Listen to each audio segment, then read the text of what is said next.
हाँ, नमस्कार। स्वागत है आपका अपने ऑनलाइन इंस्टीट्यूट टारगेट विथ आलोक में। मैं अनिल मिश्रा।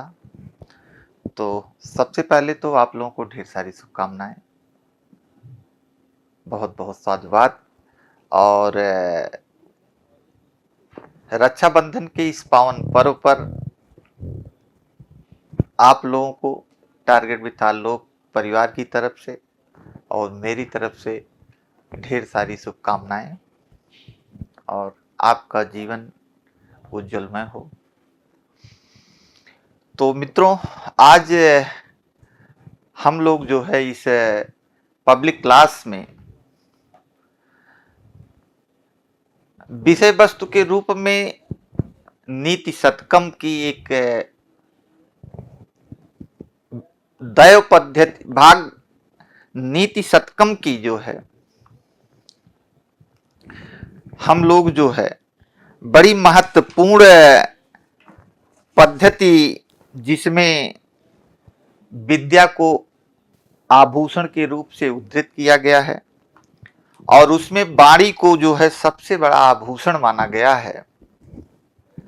आज इसी विषय वस्तु पर जो है हम लोग चर्चा करेंगे और जो आपके जीवन के लिए भी बहुत उपयोगी है और आने वाले परीक्षा में भी यहाँ से काफी अच्छे अच्छे प्रश्न बनते हैं। हम लोग उस पर भी चर्चा करेंगे और वर्तमान समय में मानव जीवन के लिए कैसे यहाँ पर नीतिपरक शिक्षा दी गई है, यह भी आपके लिए जो है बहुत उपयोगी है। दूसरी चीज, एक चीज और है कि यदि आप हम इस विषय वस्तु को देखें कि जैसा कि ये ग्रंथ है और इस ग्रंथ में जो है नीति शतकम जैसा ग्रंथ का नाम है कि भर्तृहरि जी जो है इस नीति शतक में नीति परक बातों की चर्चा की है। नीति परक बातों के माध्यम से समाज में कैसे सद्मार्ग पर चला जाता है, इन सुभाषित कथनों का जीवन में अनुकरण करके व्यक्ति कैसे अच्छे मार्ग पर चल सकता है, ये सारी बातें जो है बड़े मार्मिक ढंग से जो है इन्होंने समझाने का प्रयास किया है। एक चीज और आपको बताएंगे कि यहां पर इस नीति शतक में, क्योंकि यह छंदबद्ध रचना है और छंदबद्ध रचना होने के नाते एक चीज आपने देखा कि इस नीति शतक में इन्होंने किया क्या है, एक बड़े महत्वपूर्ण छंद जो इनका प्रिय छंद है, शार्दूल विक्रीडित। शार्दूल विक्रीडित छंद का ही इन्होंने ज्यादातर बड़े छंदों में प्रयोग किया है और यह इनका प्रिय छंद है। और शार्दूल विक्रीडित छंद में सबसे बड़ी बात एक चीज और आपको बताई गई है कि जहां पर गंभीर भाव का प्रयोग करना होता है वहां पर भर्तृहरि जी ने जो है गंभीर भावों के प्रयोग करने के लिए शार्दूल विक्रीडित छंद का प्रयोग किया जाता है। तो आज इसी छंद में जो है हम सबसे पहले जो है आपको श्लोक का वाचन करेंगे, इसके बाद उसके भाव और अर्थ को बताएंगे और कैसे यहां से परीक्षा प्रयोगी प्रश्न बनते हैं, फिर उस पर चर्चा करेंगे। तो एक चीज आप जानते हैं कि शार्दूल विक्रीडित छंद को समझने के लिए आपने देखा कालिदास जी को भी आप समझ सकते हैं कि कालिदास जी ने दुनिया का सर्वश्रेष्ठ नाटक रचा है और श्लोक चतुष्टय की बात करते हैं तो वहां पर भी यदि आप देखें श्लोक चतुष्टय में तो वहां पर भी गंभीर भावों के प्रयोग के लिए जो है, चाहे वह शकुंतला की विदाई हो, चाहे एक पिता को पुत्री को पतगृह जाते समय आशीर्वाद हो, महत्वपूर्ण तथ्य को जो है शार्दूल विक्रीडित छंद में ही प्रस्तुत किया गया है। तो आइए पहले हम लोग इसका वाचन करते हैं और इसके बाद फिर इस पर चर्चा करते हैं। तो देखिए, यह आपका श्लोक है और शार्दूल विक्रीडित छंद में है और इसको इतने मार्मिक ढंग से पढ़ा जा सकता है। और इस श्लोक में भर्तृहरि जी बताने का क्या प्रयास कर रहे हैं, कह रहे हैं कि जैसे बाड़ी को ही जो है सबसे बड़ा आभूषण माना गया है। और वैसे भी आप अपने समाज में भी देख सकते हैं कि बाड़ी से ही आप किसी को विजित कर सकते हैं, बाड़ी से ही आप किसी के शत्रु भी बन सकते हैं। तो बहुत नीतिपरक बातें हिंदी साहित्य में बतानी है कि एक व्यक्ति को ऐसी बाणी बोलिए मन का आपा होए, औरन को शीतल करें आपो शीतल होए। यह बात आप देखिए हिंदी के नीतिपरक बातों में, हिंदी साहित्य में भी इसी तरह से कही गई है, समाज में भी इसी तरह की बातें हुआ करती हैं। और यही बात आज हम नीति शतककार के अनुसार कैसे उन्होंने इसको एक आभूषण के रूप में परिभाषित किया है, इसकी चर्चा हो जाए। तो आइए पहले इसका वाचन होना चाहिए और इसके बाद हम लोग इस पर चर्चा करेंगे। तो देखिए कह रहे हैं कि देखिए इस श्लोक की शुरुआत बड़े महत्वपूर्ण शार्दूल विक्रीडित छंद में हो रहा है। शार्दूल विक्रीडित छंद की पढ़ने की अपनी एक प्रकृति है, क्योंकि आप जानते हैं सूर्य और अश्व की बात होती है। इसके शुरुआत में सूर्य 12 होते हैं, अश्व 7 होते हैं। इसका मतलब है कि 12 और 7 पर यति होनी चाहिए, तो उसी क्रम से यहाँ पढ़ा भी जाता है।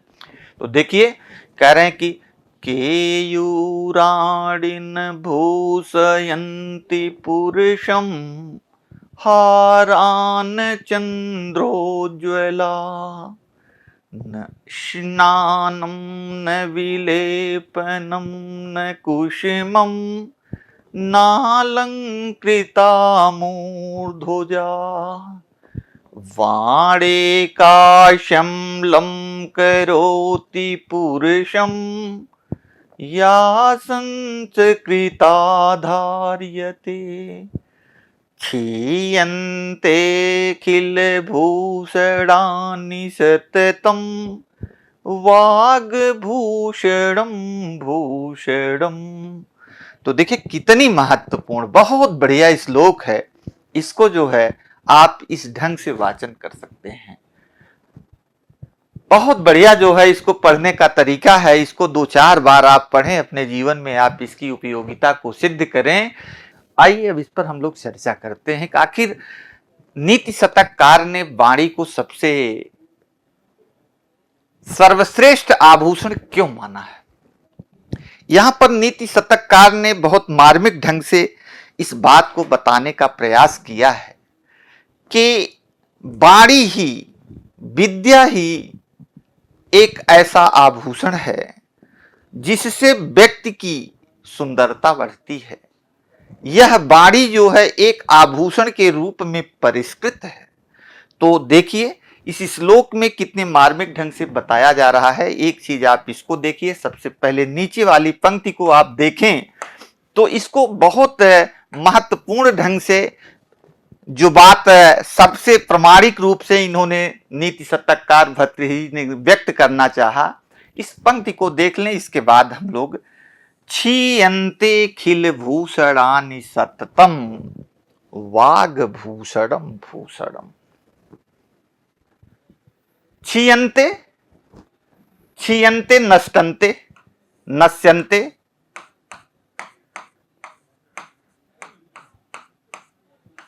अखिल भूषणानि,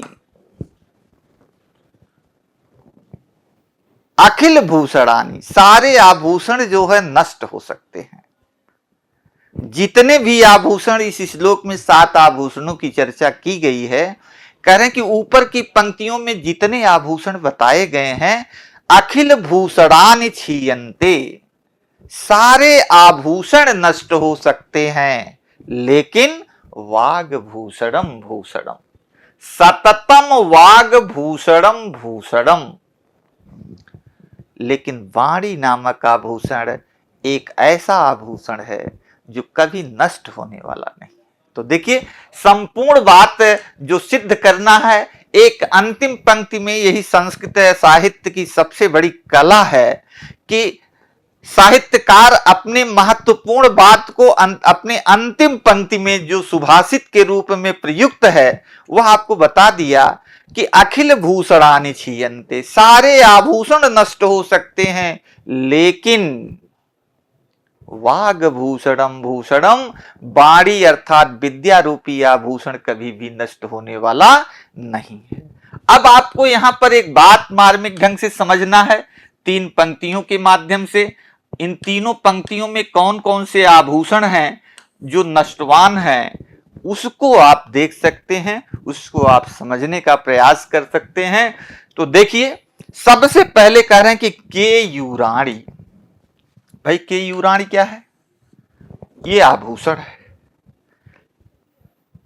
इससे पुरुष की शोभा बढ़ती है। आज देखिए वर्तमान समाज में, आज हमारे समाज का जो मापदंड है, 2 चीजों पर यदि आप भर्तृहरि जी का अनुकरण करना चाहें कि समाज के नैतिक मूल्यों के अनुसार, या समाज के मापदंड क्या हैं, समाज के मापदंड के अनुसार कैसे नैतिक मूल्य निर्धारित होते हैं और व्यक्ति के अनुसार कैसे नैतिक मूल्य निर्धारित होते हैं, दोनों की तुलना भाई 6वीं शताब्दी का उत्तरार्ध लगभग 7वीं शताब्दी का पूर्वार्ध का इनका काल रहा है।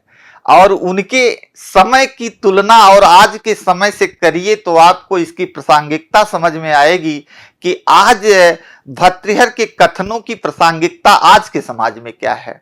तो देखिए, आप इसका खुद अनुकलन कर सकते हैं। करें कि केयूराणी, केयूराणी से होता क्या है? भूषयन्ति पुरुषः।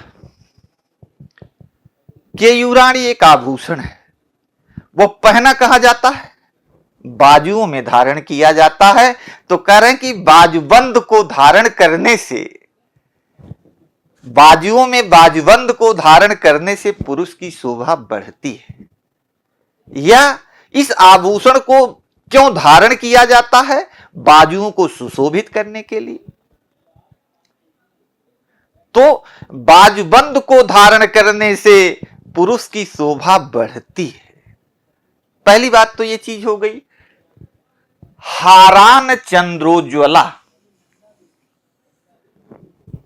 यह भी देखिए एक आभूषण है। आज देखिए, आज वर्तमान समाज में देखिए, वैवाहिक कार्यों में यदि हार एक ऐसा आभूषण है जो गले में धारण किया जाता है। और वर्तमान समय में वैवाहिक कार्यक्रमों में यदि इस आभूषण का प्रयोग न हो तो न तो समाज का मूल्य बढ़ सकता है, ना तो व्यक्ति का मूल्य बढ़ सकता है। दोनों जो है मापदंड आप देख डालें कि कैसी आज के युग में भर्तृहरि जी ने इसको परिभाषित किया है कि जबकि यथार्थ मूल्य जो है वाणी और विद्या है वह नश्वर के समान हो रहा है, और नैतिक मूल्य में व्यक्तिगत मूल्य कितना हावी होता चला जा रहा है। तो कह रहे हैं कि यहां पर हारान है चंद्रोज्वला। और यह हार कैसा है? आप देखिए यहां पर चंद्रोज्वला, चंद्र के समान उज्जवल, चंद्रमा के समान उज्जवल हार को धारण करने से शोभा बढ़ती है। किसकी शोभा बढ़ती है? इस गले की शोभा बढ़ती है। फिर आप देखिए, स्नान करना क्या होता है भाई? आप स्नान क्यों करते हैं? भाई शरीर सुसज्जित हो जाए। बिना स्नान किए और स्नान करके दोनों अंतर आप देख सकते हैं। इसको भी एक अलंकरण मान लिया है। नीति शतककार का कहना है कि स्नान करना भी आभूषण है व्यक्ति का। स्नान करने से भी व्यक्ति विभूषित होता है। और उसी तरह से कह रहे हैं कि विलेपनम, स्नान ही नहीं, विलेपनम, विलेपन भी करता है। क्यों करता है? कि सुसज्जित हो, शरीर सुंदर लगे, इसीलिए तो वह करता है। तीसरी चीज कुसुमम। आप देखिए, आप बालों को सजाते हैं, कहां सजाते हैं? मूर्ध्वजा, बाल में जो है आप श्रृंगार करते हैं, फूलों का श्रृंगार करते हैं। आप देखिए कालिदास ने शकुंतला के परिप्रेक्ष्य में भी आप देखिए चतुर्थ अंक में जब वो विदाई होने लगती है तो वहां उसका सजावट श्रृंगार कैसे किया जाता है, इसका भी वहां पर बड़ा मार्मिक ढंग से वर्णन किया है। तो कह रहे कि श्रृंगार, पुष्पों के श्रृंगार से मूर्ध्वजा मीन्स बाल को विभूषित किया जाता है, और इसकी विशिष्टता भी आगे हम बताते हैं। कह रहे कि वाणे, इन दोनों पंक्तियों में आप देखिए तो अब आपको बड़े मार्मिक ढंग से समझ में आ गया कि नीति शतककार कहना क्या कह चाहते हैं, कि जितने आभूषण आपने इन दोनों में देखा, ये आभूषण व्यक्ति करता है, लेकिन ये कैसे हैं? नष्टवान है। जिसको आप यथार्थ रूप में शरीर को सजाने के लिए आप करते हैं, जो बाह्य आभूषण है, इसको हम क्या कह सकते हैं? बाह्य आभूषण। ये बाह्य आभूषण है। इस बाह्य आभूषण से आप करते क्या हैं? शरीर के सौंदर्य को बढ़ाते हैं। और इसी को जो है नीति शतककार का कहना है कि ये कैसे हैं? ये छीयंते हैं, ये छीयंते हैं। ऐसे आभूषण है जो नष्ट प्राय हैं, नष्ट होने वाले हैं। तो फिर हमारे दिमाग में एक बात आती है कि आखिर कौन आभूषण ऐसा है जो नष्ट होने वाला नहीं है? बात प्रासंगिक उठती है। तो यहां पर एक चीज आप देखिए, यहां पर जो है इस बात को बता दिया गया है कि वाणे का, वाणी, यहां पर वाणी को विद्या के रूप में सुशोभित किया गया है। वाणी या विद्या, यही एक ऐसा आभूषण है, समलम करोति पुरुषम। ये आंतरिक आभूषण है, इसको आप आंतरिक आभूषण के रूप में जो है व्यक्त कर सकते हैं। कह रहे हैं कि जो ये आंतरिक आभूषण है, वाणी नामक आभूषण, यही आभूषण समलम करोति, अलंकृत करता है। किसको अलंकृत करता है? पुरुषम, पुरुष को, मनुष्य को। मतलब यह आंतरिक आभूषण ही पुरुष को अलंकृत करता है, सुसज्जित करता है, सुसंस्कृत बनाता है। आप देखिए, परिष्कृत एवं परिमार्जित करता है। अब लास्ट में बता दिए कि अखिल भूषणानि सततम छीयन्ते।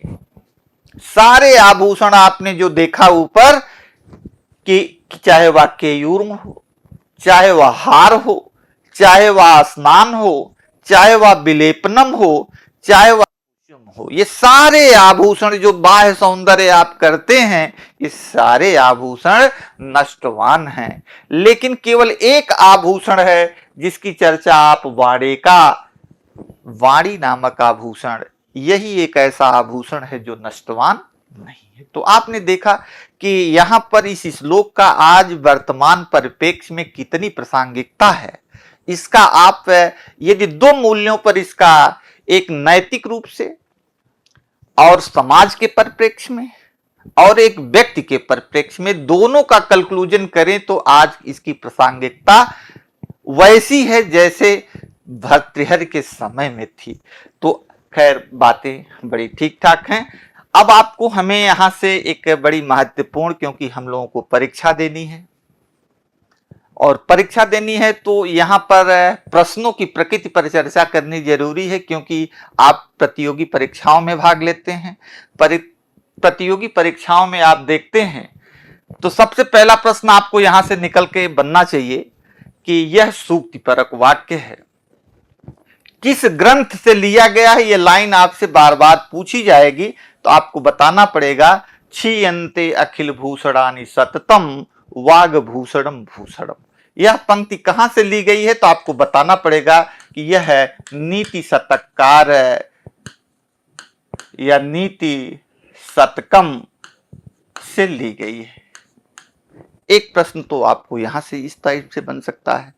दूसरी चीज, अब आपको खुद सोचना चाहिए कि इसमें आभूषण की चर्चा की गई है, और आभूषण में जो कौन सा ऐसा आभूषण है जो नष्टवान नहीं है, नष्ट नहीं हो सकता है? तो आप देखिए, इस आभूषण की भी चर्चा होनी चाहिए कि बाणी नामक आभूषण एक ऐसा आभूषण है जो कभी नष्ट होने वाला नहीं। कितने आभूषणों की बात की गई है, क्योंकि यहां से प्रश्न बनना चाहिए, तो प्रश्न बनना चाहिए।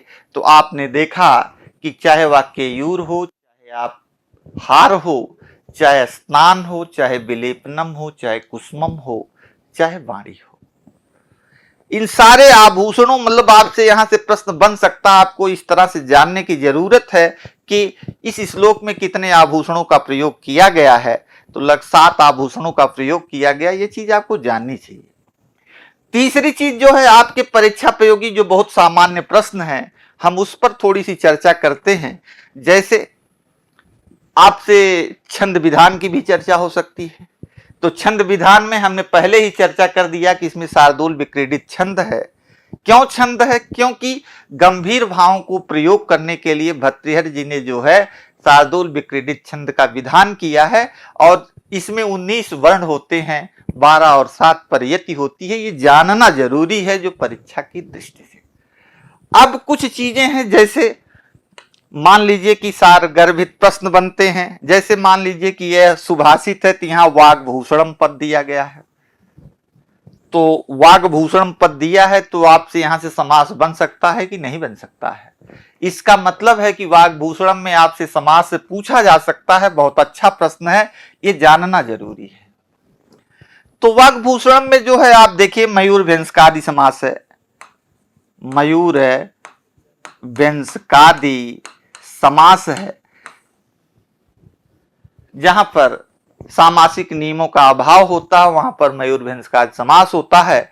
तो एक पंक्ति में जो सूक्ति परक पंक्ति है वहां से यह प्रश्न बन सकता है। तो ज्यादा चर्चा हम नहीं करेंगे। और देखिए आज वर्तमान परिप्रेक्ष्य में कुछ बातें और जान लेना जरूरी है। जैसे मान लीजिए केयूर की बात होता है, तो भाई देखिए केयूर आभूषण इस श्लोक की शुरुआत हो रही है, पहले श्लोक से हो रही है। तो इस पद को भी हमें जान लेना है। इसका शाब्दिक अर्थ भी पूछा जा सकता है कि भाई केयूर क्या होता है। तो केयूर बाजूबंद शाब्दिक अर्थ आपसे पूछा जा सकता है, या आपसे पूछा जा सकता है केयूर पद बना कैसे है, यह भी थोड़ा सा जानना जरूरी है। आज वर्तमान परिप्रेक्ष्य में जिस तरह से परीक्षा का स्तर बढ़ रहा है, वहां से प्रत्येक श्लोक के पहले पद के पहले अर्थ को जानना बहुत जरूरी होता है परीक्षा की दृष्टि से। तो जैसे देखिए इसमें के है और इसके बाद या है, या धातु है, पूछा जा सकता है इसमें कौन सी धातु है। तो कह रहे हैं कि के है और या धातु है और उर है। क्या है? उर प्रत्यय है और प्लस कित है। तो इस तरह से इसको जान लेना जरूरी है। तीसरी चीज आप देखिए यहां पर चंद्रोज्ज्वल पद है। थोड़ा सा यहां पर भी चंद्रोज्ज्वल, आप उज्ज्वल पद की चर्चा करते हैं, आप संधि विच्छेद कर देंगे, चंद्रधन उज्ज्वल संधि विधान का भी कार्य हो जाएगा। गुण संधि का बहुत अच्छा सा उदाहरण है। लेकिन वहीं पर आप देखिए उज्ज्वल पद है, कैसे बनता है, तो यहां पर भी ध्यान देना है। उत जल, उत उपसर्ग है, इसमें ज्वल धातु है, आपसे पूछा जा सकता है, प्लस अच। तो ये मार्मिक प्रश्न है, इसलिए जो है यहां पर देखिए संस्कृता पद है, समक्री अक्त टाप स्त्रीवाची पद है, सुसंस्कृत परिष्कृत, जिसको हम लोग कहते हैं जो व्याकरण आदि की दृष्टि से शुद्ध हो। कोई प्रश्न कर सकता है कि भाई सुसंस्कृत परिष्कृत क्या है, तो आपको वह बताना चाहिए कि जो व्याकरण की दृष्टि से शुद्ध हो। इसीलिए तो हम संस्कृत भाषा को क्या कहते हैं? परिष्कृत एवं परिमार्जित भाषा कहते हैं। एकदम व्याकरण की कसौटी पर जो सत्य हो, कहीं से उसमें किसी प्रकार की कमी न हो। तो देखिए ये सामान्य प्रक्रिया में ये प्रश्न बन रहे हैं, तो इसको हमें इस ढंग से पढ़ने का प्रयास भी करना चाहिए। नीतिपरक बातें हैं, तो यहाँ से हमें समाज में शिक्षा भी मिलती है कि हमें समाज में कैसे अनुकरण करना चाहिए। आज हमारे जीवन में यह कितना उपयोगी है, इसको भी यदि आप देखें, जो हमारी आज का समाज बाह्य आडंबर में एकदम अस्त व्यस्त है, तो जिस आभूषण की हमें आवश्यकता है, जिससे हम सुशोभित हो सकते हैं, आंतरिक गुणों की बात कम हो रही है, बाह्य गुणों की बात ज्यादा हो रही है। तो यहाँ हम ये सीख लेकर के समाज को एक अच्छी शिक्षा भी दे सकते हैं। एक चीज और आपसे चर्चा करेंगे इसी श्लोक के साथ साथ, इस नीति शतककार ने एक मार्मिक बात अपने इस नीति परक श्लोक में थोड़ा सा आज वर्तमान समय को देखते हुए यहाँ करना जरूरी है, और यहाँ से शिक्षा ली जा सकती है, शिक्षा दी जा सकती है। और इस परिप्रेक्ष्य में नीति शतककार ने अर्थ पद्धति पर थोड़ी सी चर्चा की है। अर्थ पद्धति, इस अर्थ पद्धति पर इन्होंने चर्चा की है, और आज के वर्तमान परिवेश को देखते हुए थोड़ी सी चर्चा यहाँ आज इस पब्लिक क्लास में हम लोगों को करनी चाहिए। यह बड़ा अनुकरणीय है, और यहाँ से जो है बड़े सुभाषित प्रश्न बनते हैं, सुभाषित कथन भी है, सुभाषित प्रश्न भी है, तो इसलिए हम लोग दोनों पर चर्चा कर लेते हैं। तो सबसे पहले देखिए, एक कॉन्सेप्ट की बात यदि आज देखें कि नीति शतककार का कहना क्या है, नीति शतककार कहना क्या चाहता है अर्थ के बारे में। तो आप जैसा कि आपको मालूम है कि नीति शतककार और संस्कृत विषय वस्तु की सबसे बड़ी महती उपयोगिता क्या है, वह छंद विधान है। छंदों में व्यक्त की जाती है, और छंद का अपना पढ़ने का एक कौशल होता है। और जो मुख्य बातें हैं नीति शतककार अपने अंतिम पंक्ति में कैसे परिभाषित कर देता है, और ऊपर की पंक्तियों में कैसे उसकी विशेषता को बताता है कि यह कैसे सिद्ध किया गया है। तो उसी तरह से यहाँ पर भी आप देखें, कह रहे हैं कि सर्वे गुणाः कांचनम आश्रयन्ते, सर्वे गुणाः कांचनम आश्रयन्ते। इतनी ही बातें हैं, सारे गुण कहां आश्रय लेते हैं, धन में आश्रय लेते हैं। यह हमारे नीति शतककार भर्तृहरि का कहना है, और आज इसके समाज में इसकी उपयोगिता को सिद्ध करना है, और यहां से शिक्षा लेना है। तो देखिए, उपजाति छंद में लिखा गया है, यह उपजाति छंद में लिखा गया है, बहुत महत्वपूर्ण है।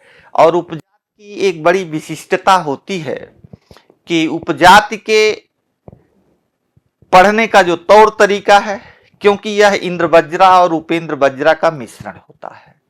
अनंतरोदित रीति लक्ष्म भाजो पादो यदि या उपजात यस्ता, इसके किसी चरण में इंद्र वज्रा होता है तो किसी चरण में उपेंद्र वज्रा होता है।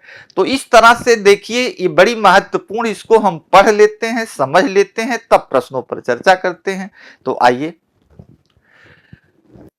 यस्यास्ति वित्तं स नरः कुलीना, स पंडितः सा श्रुतवान् गुणज्ञः, सा एव वक्ता स च दर्शनीया, सर्वे गुणाः कांचनमाश्रयन्ते। तो देखिए, बहुत बढ़िया श्लोक है। यस्यास्ति वित्तं स नरः कुलीना, सा पंडितः सा श्रुतवान् गुणज्ञः, सा एव वक्ता स च दर्शनीयः, सर्वे गुणाः कांचनमाश्रयन्ते। तो एक नीति शतककार के नीति परक बातों पर यदि विचार करें, तो इनके छंद को आप बहुत आसानी से पढ़ सकते हैं। संस्कृत भाषा आपकी समझ में आती हो या न आती हो, फिर भी आप इसके अर्थ को सामान्य ढंग से निकाल सकते हैं। तो एक चीज आप देखिए, इस पंक्ति को आप देखें, कह रहे हैं कि सर्वे गुणाः कांचनमाश्रयन्ते। आश्रयन्ते, आश्रयन्ते आश्रय लेते हैं, आश्रय लेते हैं। कहां आश्रय लेते हैं, सारे गुण कहां निहित हैं? तो कह रहे हैं कि कांचन।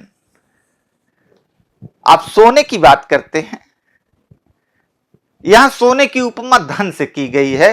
कांचनम आश्रयन्ते, सोने में सारे गुण निहित हैं। धन की कितनी प्रासंगिकता हो गई है, आज देखिए। इसी की चर्चा आपको दो परिप्रेक्ष्य में करनी है।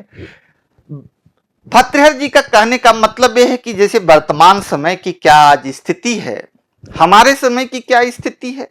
कभी समाज के नैतिक मानदंड मूल्य निर्धारित करते थे, समाज के नैतिक नियमों के अनुसार व्यक्ति का मूल्य निर्धारित होता था।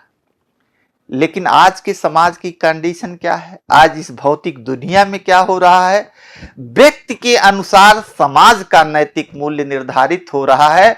और इस व्यक्ति के अनुसार समाज के नैतिक मूल्य जो निर्धारित हो रहे हैं, उस परिप्रेक्ष्य में इस श्लोक की कितनी महती उपयोगिता है, इसको आप देखने का प्रयास करें तो देखिए कितनी गुणग्राही है, और यहां से नीतिपरक शिक्षा लेना कितना जो है महत्वपूर्ण है। तो पहले पंक्ति के पहले श्लोक पर यदि आप ऊपर चर्चा करें तो एक बड़ी महत्वपूर्ण बात है। और आप देखें पहले पंक्ति में बताया गया है, कारण कि यस्य वित्तम अस्ति, यस्यास्ति वित्तम स नरः कुलीनः। आप कहते हैं, आज देखिए वर्तमान परिप्रेक्ष्य में कुलीन का मतलब उच्च कुल, चाहे वह कुल पवित्र हो चाहे अपवित्र हो। आज के समाज में इस कुलीनता को का मानदंड है कांचन, धन है। और यही बात यहां पर नीति शतककार कहना चाहते हैं। पहले क्या होता था, यदि आप समाज के नैतिक मूल्यों के अनुकूल नहीं हैं तो आपको समाज बहिष्कृत कर दिया जाता था, हुक्का पानी बंद, समाज से आपको बाहर निकाल दिया जाता था। लेकिन आज के नैतिक मूल्यों को आज देखें, जो व्यक्ति के अनुसार नैतिक मूल्य निर्धारित हो रहे हैं, यहां पर नीति शतककार का कहना क्या है, यस्यास्ति वित्तम स नरः कुलीनः।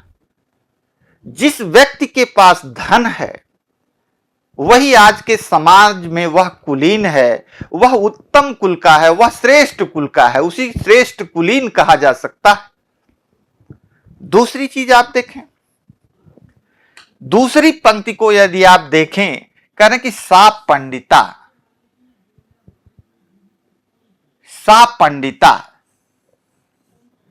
किसे पंडित कहा जाए। आप देखिए, यदि आपके पास धन है, पंडित मीन्स विद्वान, जिसे आप विद्वान कहें या ज्ञानी कहें। आज का मानदंड क्या है, बहुत सामान्य रूप से आप देखिए, विद्वता का प्रदर्शन करने का जो भी स्थान है आज वर्तमान परिप्रेक्ष्य में, आप उसको आप देखें और नीति शतककार का आप अनुकरण करें तो नीति शतककार की सारी बातें चरितार्थ यहां पर दिखाई दे रही हैं। आज ज्ञान का मानदंड धन है, जिसके पास धन है वही ज्ञानी है, वही ज्ञाता है, और यही नीति शतककार का कहना है। तीसरी बात आए, कह रहे कि श्रुतवान गुणज्ञ। श्रुतवान गुणज्ञ, भाई ये क्या चीज है, कह रहे कि श्रुतवान गुणज्ञ है। श्रुतवान गुणज्ञ मीन्स शास्त्र का ज्ञाता, शास्त्र का ज्ञाता। आज शास्त्र का ज्ञाता कौन है, श्रुतवान गुणज्ञ है, जिसके पास कांचन है, जिसके पास धन है, वही आज शास्त्र का ज्ञाता है। तो कह रहे हैं कि देखिए, यह भी भर्तृहरि के अनुसार इसका नैतिक मानदंड पर मूल्यांकन होना चाहिए और यहां से सीख लेनी चाहिए। और इसी तरह से आप देखिए, अंतिम पंक्ति में आते हैं, कह रहे हैं कि सा ये वो वक्ता। वक्ता मीन्स क्या होता है? आज वर्तमान राजनीतिक परिप्रेक्ष्य में, समाज के परिप्रेक्ष्य में, दोनों तरह से इसका मूल्यांकन होना चाहिए, मूल्यांकन करना चाहिए, यहां से सीख लेना चाहिए। कह रहा है कि सा ये वो वक्ता है। वक्ता कौन है? बोलने वाला, भाषित। तो कह रहे हैं कि कांचनम आश्रयन्ते। जहां पर कांचन है या जिसके पास कांचन है, जिसके पास धन है, और वही क्या है? आज के समाज का वक्ता है। तो इस तरह से आप देखिए, यह भी कसौटी यदि आप नीति शतककार के अनुसार देखें तो यह आज चीजें चरितार्थ हो रही हैं समाज में। तो कह रहे कि सा एव वक्ता है और सच दर्शनीय। सबसे महत्वपूर्ण बात तो यहां पर लागू हो रही है। दर्शनीय मीन्स सुंदर। आज बाह्य सौंदर्य को आप देखें, ठाट बाट की बात देखें, आज के दुनिया में सुशोभित होने वाला गुण है, सबसे सुंदर होने वाला गुण, जिसके पास साज सज्जा का पर्याप्त भंडार है, कांचन का पर्याप्त भंडार है, वही व्यक्ति सुशोभित है, वही व्यक्ति सुंदर है। और यही नीति शतककार का कहना भी है कि अंत में सारी बातें जो है, सारे ऊपर की बातों को एक पंक्ति में जो है, एक चीज में व्यक्त कर देते हैं कि सर्वे गुणाः कांचनम आश्रयन्ते। सारे गुण, जितनी बातें आपको ऊपर बताई गई है, कौन वक्ता है, कौन कुलीन है, कौन ज्ञानी है, कौन शास्त्र का ज्ञाता है, ये सारे गुण कहां पर आश्रय ले रहे हैं? कांचनम, सोने में, धन में। जिसके पास धन है वहीं पर सारे गुण आश्रय ले रहे हैं। तो एक चीज आपने देखा कि आज के समाज के परिप्रेक्ष्य के रूप में आंतरिक और बाह्य सौंदर्य का मूल्यांकन, समाज के नैतिक मूल्यों का वर्णन, समाज के नैतिक मूल्यों की सीख यहां से आप ले सकते हैं। अब थोड़ी सी चर्चा आज के परिप्रेक्ष्य में, आपको परीक्षा देनी है और परीक्षा प्रयोगी प्रश्नों पर भी यहां पर चर्चा होनी चाहिए। तो एक चीज आप देखिए, पहली बात तो ये सूक्ति परक वाक्य है, बहुत महत्वपूर्ण बात है। सूक्ति परक वाक्य है। सर्वे गुणा कांचनम आश्रयन्ते। सारे गुण कहां निहित हैं? सारे गुण सोने में, धन में निहित हैं। किसने कहा है? नीति शतककार ने कहा, भर्तृहरि ने कहा है? प्रश्न है। दूसरी चीज, छंद विधान की भी चर्चा आपसे होती है, जो बहुत सामान्य सा प्रश्न बन सकता है। तो छंद विधान में आपने देखा, हमने आपको बताया कि उपजाति, क्योंकि उपजाति छंद में इंद्रवज्रा और उपेंद्र वज्रा का मिश्रण होता है। तीसरी चीज, यहां से अलंकार पर चर्चा करेंगे। बहुत सामान्य प्रश्न बनता है और अलंकार पूछा जाना चाहिए, क्योंकि ये श्लोक है, जिस तरह का श्लोक है उस तरह से यहां से प्रश्न कैसे बनने चाहिए? सामान्य प्रश्न बनने चाहिए। दूसरी चीज, यहां पर अलंकार की बात यदि आप करें तो अलंकार क्या होना चाहिए? तो कारण और कार्य की बात हो रही है। इसका मतलब यहां पर सारे गुणों का कारण क्या है? यह कारण कांचन को मान लिया गया है। कारण क्या है? यह कांचन को कारण मान लिया गया है कि आप कुलीन तभी हो सकते हैं जब आपके पास धन होगा, आप वक्ता तभी हो सकते हैं जब आपके पास धन होगा, आप शास्त्र का ज्ञाता तभी हो सकते हैं जब आपके पास धन होगा। तो इसका मतलब कार्य और कारण की बात की जा रही है, तो काव्यलिंग अलंकार का विधान होना चाहिए। और सबसे महत्वपूर्ण यहां पर होगा तो काव्यलिंग अलंकार हो जाएगा। काव्य लिंग अलंकार होगा।